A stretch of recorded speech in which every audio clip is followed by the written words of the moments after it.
And now You should be extremely proud of yourself, man. yeah, I'm really bad at like accepting like the spotlight of things. I don't need it. I don't need that little pat on my back to say like, oh, you've done well. And I don't wear that hat well. Will I jump through hoops to make stuff happen? Absolutely. Well, I'm telling you, you did well, whether you want to hear it or not. Yeah. I mean, It's out there in the universe now, man. yeah, I'm just really bad at accepting it. Yeah. So, I'm the same way though. but yeah, and I mean that's ultimately like why I volunteer, why I give back, because I don't know who on the other side of the fence needs me or the situation more so than like I did, or do. I'm just grateful to be in such a good place, like mentally and physically and emotionally, that I am able to do and give, do and give, do and give. Just because I didn't always have somebody in my corner throughout any of those like milestones and stepping stones and everything else in between. And moving forward, if I can be that one person in the corner for anybody, they have that one person. You know what I mean? Yeah. And all it takes is one person. I mean, yeah, perfectly said.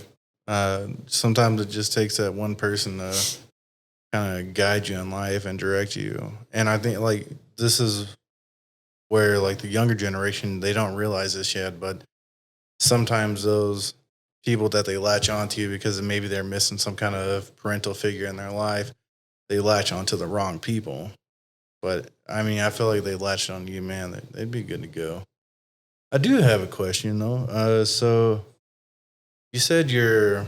Wait, I don't think you said this or not, but are you Mexican, Latino? Yes, half Hispanic, half Puerto Rican. Okay. Well, that's a hell of a combination. So, is your mom Mexican? Mhm.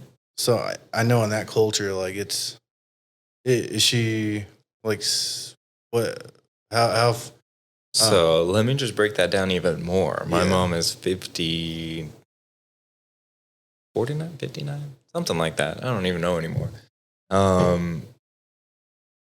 Middle-aged Hispanic Catholic in Ooh. West Texas. Yeah. So, and she actually was I think you see where I was going with this. yeah, she was actually the Catholic coordinator for the biggest Catholic church there in Brownwood, Texas, Ooh. at the time that I had chose to come out. Yeah. And I remember vaguely like telling her, like, again, you don't have to announce it to the world. This is who I am. And this was still 2011, 2012. Yeah. So it's not like I had fully announced it to everybody just yet. I could see where the hesitation would come in to open it up to her. And obviously, like, my grandma and my uncles that were still there in West Texas, I was like, it's ultimately your choice if you want to tell them. Again, I'm not ready to announce it to the world. But I don't even know the weight that my mom would have carried at that time or how she dealt with it. Again, she didn't really talk about it. It wasn't ever brought up.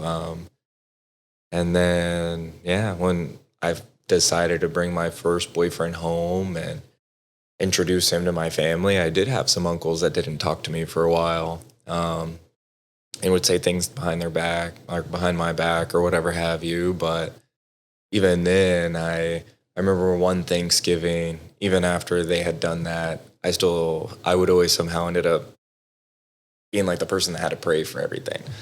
It's my grandma's thing. And so I still prayed for them. Like, it wasn't, again, it shows their character and where they were at, not necessarily like myself, you know?